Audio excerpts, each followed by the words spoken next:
Selamat datang kembali di kanal YouTube Arsip Ayah. Di sini, kita akan menggali jejak-jejak sejarah yang menakjubkan dan penuh makna dari masa lalu. Bersama, kita akan menjelajahi peristiwa-peristiwa epik, tokoh-tokoh besar, dan cerita-cerita yang jarang terdengar. Mari kita simak bersama, karena setiap lembaran sejarah memiliki cerita yang menarik untuk diungkap. Kali ini, kita akan mengikuti rangkuman sejarah abad ke-7.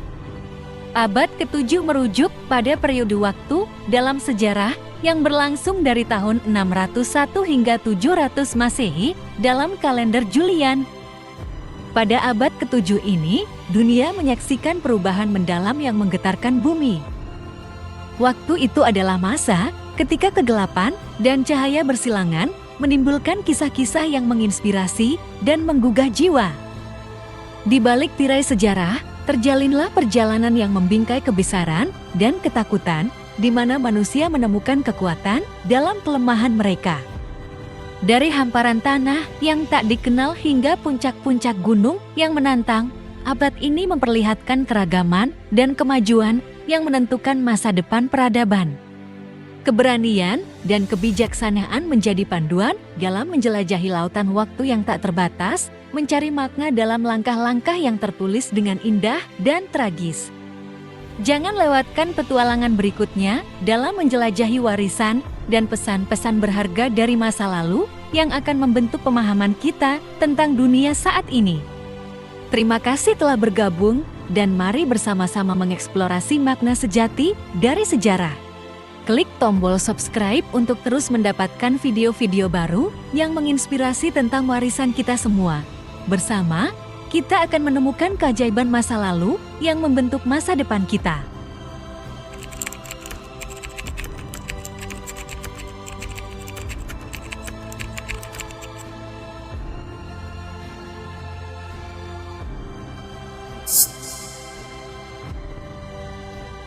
Pada abad ini, populasi dunia mengalami penurunan drastis menjadi sekitar 208 juta orang dari sebelumnya 257 juta. Penyebab utama penurunan ini adalah serangkaian epidemi dan wabah penyakit yang melanda berbagai belahan dunia. Salah satu wabah yang paling signifikan pada masa itu adalah epidemi pes yang melanda banyak wilayah seperti yang tercatat dalam sejarah Eropa, Asia, dan Afrika. Wabah-wabah penyakit ini tidak hanya mengurangi jumlah penduduk secara langsung melalui kematian, tetapi juga berdampak besar pada kehidupan sosial, ekonomi, dan politik masyarakat pada saat itu. Pada sekitar tahun 600 Masehi, cacar mulai menyebar dari India ke Eropa. Penyebaran penyakit ini terjadi melalui perdagangan dan perjalanan manusia antar benua yang pada masa itu dapat mempercepat penularannya. Cacar adalah penyakit menular yang telah mempengaruhi populasi manusia sepanjang sejarah, menyebabkan wabah-wabah besar dan mempengaruhi perkembangan sosial dan ekonomi di berbagai belahan dunia. Pada tahun 602, dominasi Tiongkok ketiga di Vietnam dimulai setelah dinasti Le awal runtuh. Pada saat itu, Tiongkok yang saat itu diperintah oleh dinasti Sui mengambil kendali langsung atas Vietnam. Ini menandai awal periode di mana Vietnam menjadi bagian dari wilayah kekuasaan langsung Tiongkok yang dikenal sebagai dominasi Tiongkok ketiga. Dominasi ini berlangsung hingga abad ke-10 Masehi ketika Vietnam berhasil mendapatkan kembali otonomi mereka setelah perlawanan terhadap kekuasaan Tiongkok.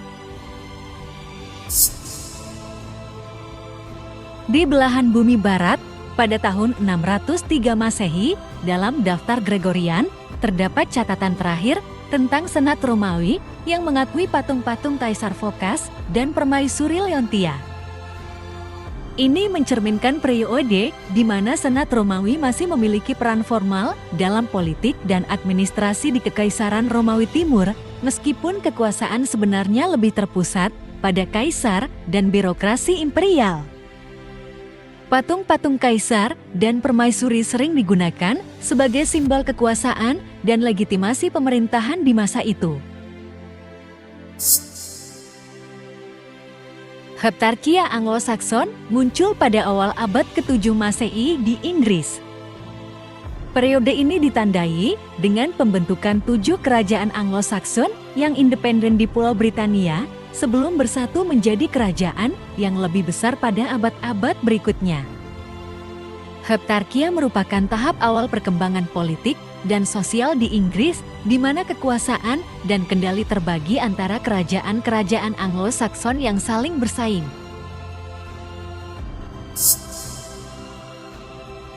Pada awal abad ke-7 Masehi, bangsa Kroasia mulai memasuki wilayah yang sebagian besar merupakan bagian dari wilayah mereka saat ini. Mereka menetap di 6 wilayah suku yang berbeda di daerah yang sekarang menjadi Kroasia modern. Proses migrasi dan penetapan mereka ini menjadi salah satu faktor utama dalam pembentukan negara Kroasia awal. Paus Bonifacius III terpilih sebagai paus setelah kematian Paus Sabinianus pada tahun 606 Masehi.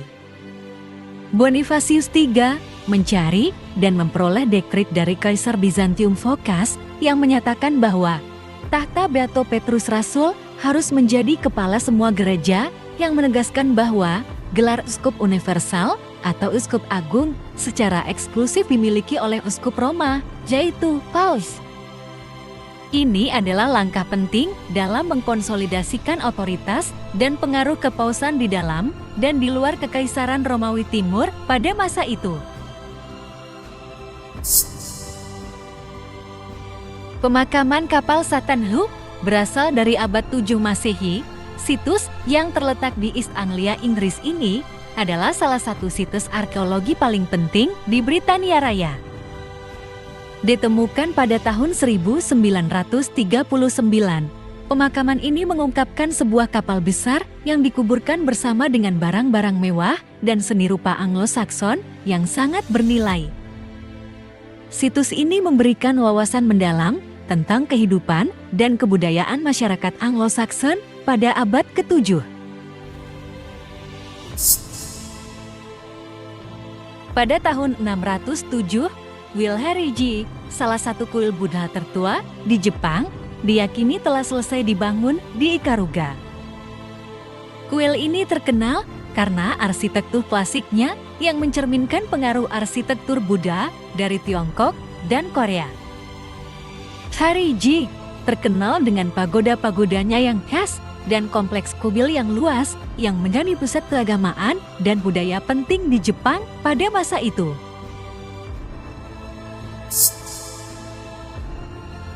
Pada tahun 610 Masehi, sejumlah besar suku Slavia memasuki tanah Romawi di Balkan. Mereka membentuk konfederasi suku yang merupakan perubahan besar dalam sejarah Eropa Tenggara. Kedatangan mereka mengakibatkan perubahan demografis dan politik yang signifikan di wilayah tersebut, mempengaruhi dinamika kekuasaan di Balkan selama beberapa abad ke depan. Puisi Inggris yang paling awal yang dapat dibuktikan adalah Caedmon Hymn atau himne Caedmon.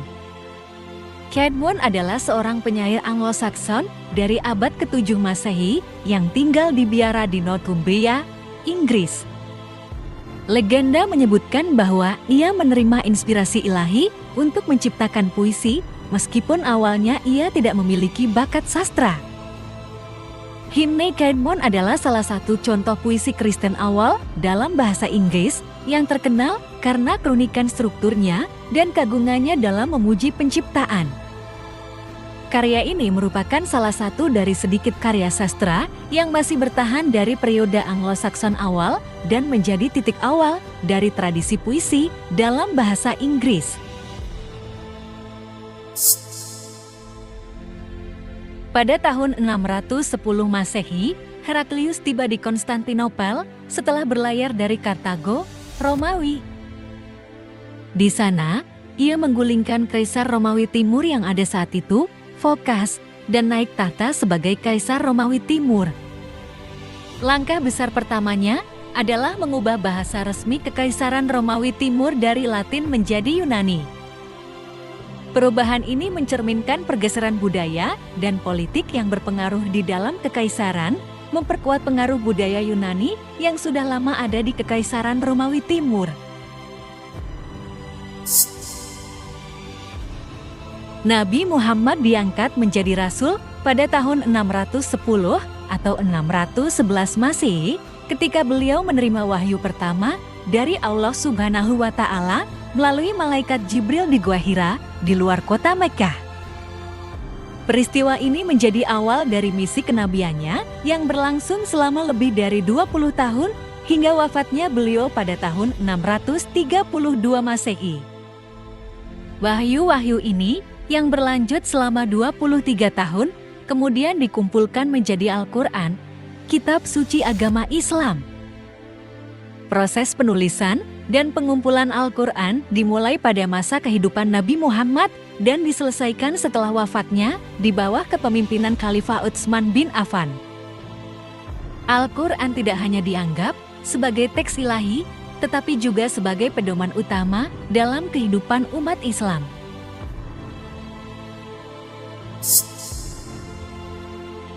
Pada tahun 615 Masehi, Kekaisaran Sasania di bawah pemerintahan Syah Khosrow II menjarah Yerusalem dan berhasil merebut relikui salib sejati.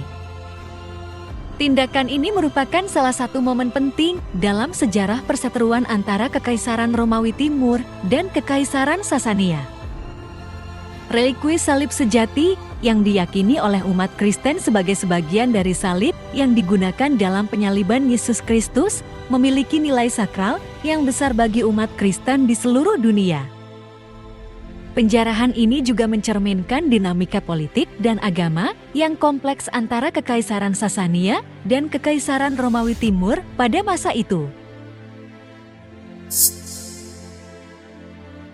Pada tahun 615 Masehi, Pakal Agung naik tahta sebagai raja di kota Palenque, salah satu dari 7 kota suci Maya.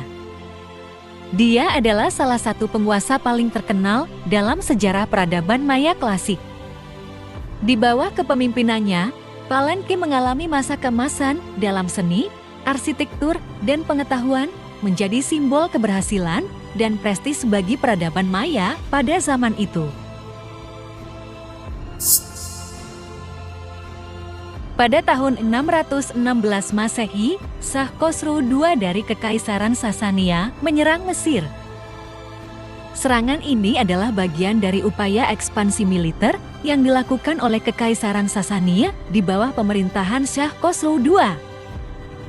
Penyerangan terhadap Mesir merupakan salah satu dari beberapa kampanye militer yang dilancarkan oleh Kekaisaran Sasania untuk memperluas wilayah kekuasaannya di Timur Tengah dan wilayah sekitarnya.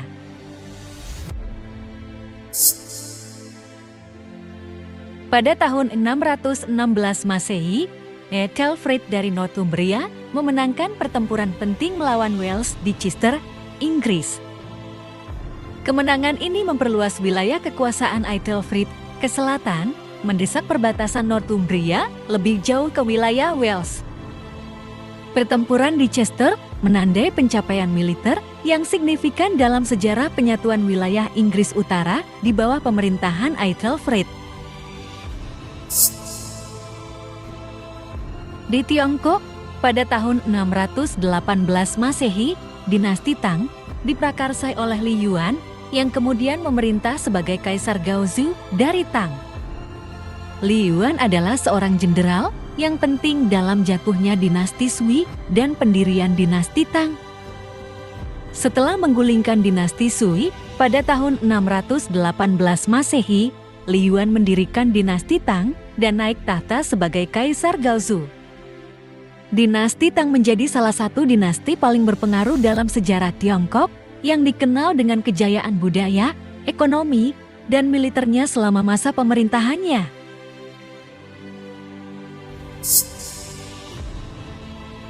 Pada tahun 618, Kerajaan Cenla memang sepenuhnya menyerap Kerajaan Funan di wilayah Indochina. Ini terjadi setelah serangkaian konflik antara kedua kerajaan tersebut di wilayah tersebut. Penyerapan ini menghasilkan penggabungan wilayah-wilayah yang sebelumnya dikuasai oleh Funan ke dalam wilayah kekuasaan Qinla, memperluas pengaruh mereka di kawasan tersebut dalam sejarah kawasan Asia Tenggara pada masa itu.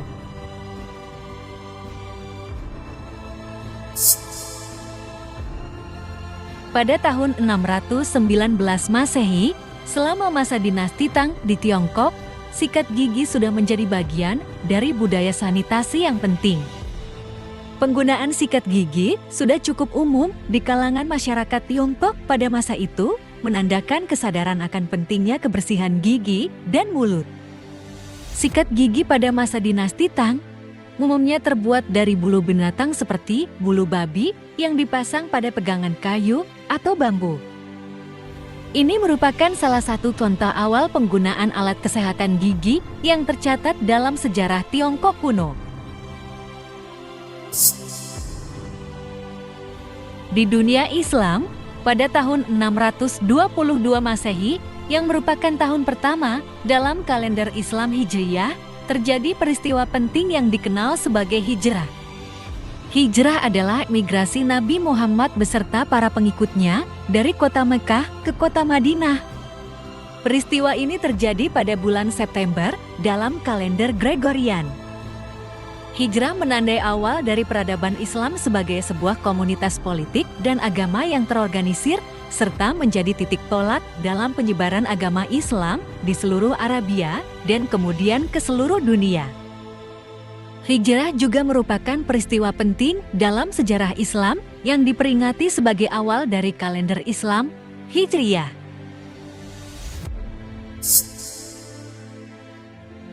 Setelah tiba di sana, Piagam Madinah disusun oleh Nabi Muhammad. Piagam ini juga dikenal sebagai Konstitusi Madinah, adalah dokumen penting dalam sejarah Islam. Dokumen ini menetapkan dasar bagi masyarakat Madinah yang baru terbentuk, mengatur perlindungan hak-hak individu, kebebasan beragama, dan kerjasama dalam urusan keamanan. Ini juga menegaskan kedudukan Nabi Muhammad sebagai pemimpin politik dan agama di Madinah, menjadikannya dokumen konstitusi tertua dalam sejarah Islam. Pada abad ke-7 ini juga, porselen mulai diproduksi di Tiongkok Utara. Ini terjadi selama periode dinasti Tang, di mana teknik pembuatan porselen semakin dikembangkan dan diperbaiki. Porselen Tiongkok Utara dikenal karena kehalusannya, kekuatan, dan transparansinya yang unggul dibandingkan dengan keramik lainnya pada masa itu. Produksi porselen ini menjadi salah satu keahlian terkemuka Tiongkok yang dihargai dan dikagumi di seluruh dunia, memainkan peran penting dalam perdagangan internasional dan pertukaran budaya.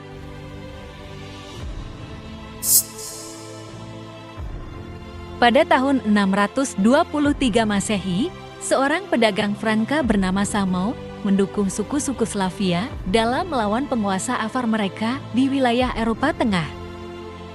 Akibatnya, Samo menjadi penguasa pertama yang dikenal dari negara Slavia di Eropa Tengah. Samo berhasil menyatukan suku-suku Slavia di wilayah tersebut, membentuk entitas politik yang disebut Kesatuan Samo atau Kesultanan Samo. Pemerintahan Samo menandai awal dari keberadaan politik dan budaya Slavia di wilayah Eropa Tengah sebelum kemudian terbagi dan digantikan oleh kerajaan-kerajaan lainnya dalam sejarah berikutnya.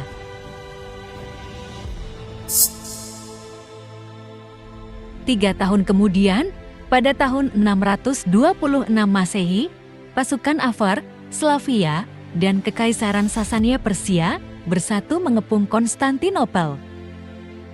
Namun, mereka gagal merebut kota tersebut karena pertahanan yang kuat dari Bizantium di bawah pimpinan Kaisar Heraklius dan kondisi cuaca yang buruk. Pada tahun 627 Masehi, Kaisar Heraklius dari Kekaisaran Romawi Timur memenangkan kemenangan penting melawan Kekaisaran Sasania Persia dalam pertempuran Ninawa. Kemenangan ini menandai akhir dari Perang Romawi Persia yang berlangsung selama beberapa dekade. Pertempuran Ninawa adalah salah satu dari serangkaian pertempuran yang dimenangkan oleh Heraklius dalam kampanye militer yang sukses yang mengakhiri hegemoni Sasania di wilayah Timur Tengah.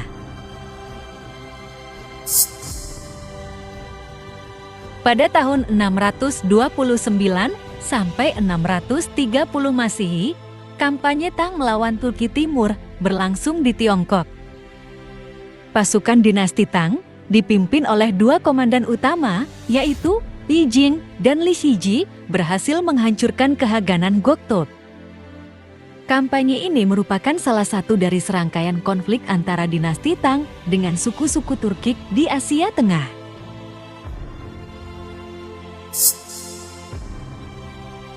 Pada tahun 630 Masehi, terjadi pembebasan Mekkah oleh Nabi Muhammad dan pengikutnya. Ini adalah peristiwa penting dalam sejarah Islam, di mana Nabi Muhammad kembali ke Mekkah setelah menandatangani perjanjian Hudaybiyah 2 tahun sebelumnya. Pembebasan Mekkah terjadi tanpa pertumpahan darah besar-besaran. Nabi Muhammad dan pasukannya memasuki Mekkah dengan damai, mengumumkan amnesti untuk penduduk kota tersebut. Ini mengukuhkan otoritas Islam di Mekkah dan membuka jalan bagi penyebaran Islam di seluruh semenanjung Arab.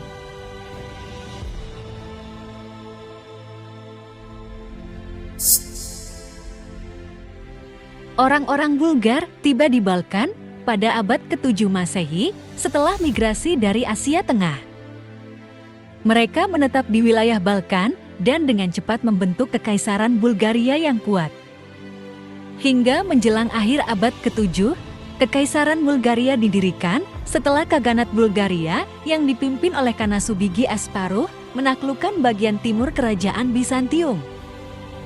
Ini menjadi awal dari periode kekuatan politik dan budaya yang penting bagi bangsa Bulgaria yang mempengaruhi perkembangan sejarah Balkan dan Eropa Timur.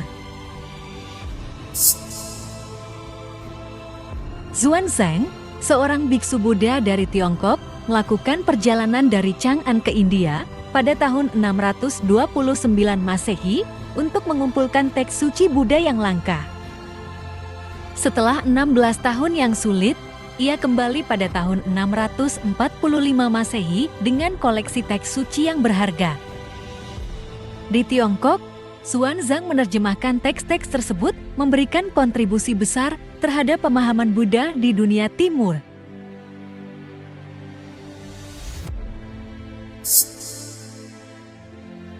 Pada tahun 632 Masehi, umat Islam mengalami peristiwa yang mendalam dengan wafatnya Nabi Muhammad, yang merupakan Rasul paling mulia dan pembawa risalah Islam di Madinah, Arab Saudi.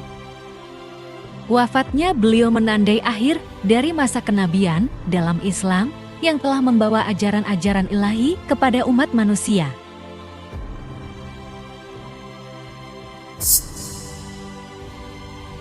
Masih di tahun yang sama, setelah wafatnya Nabi Muhammad, penaklukan oleh umat Muslim dimulai secara aktif.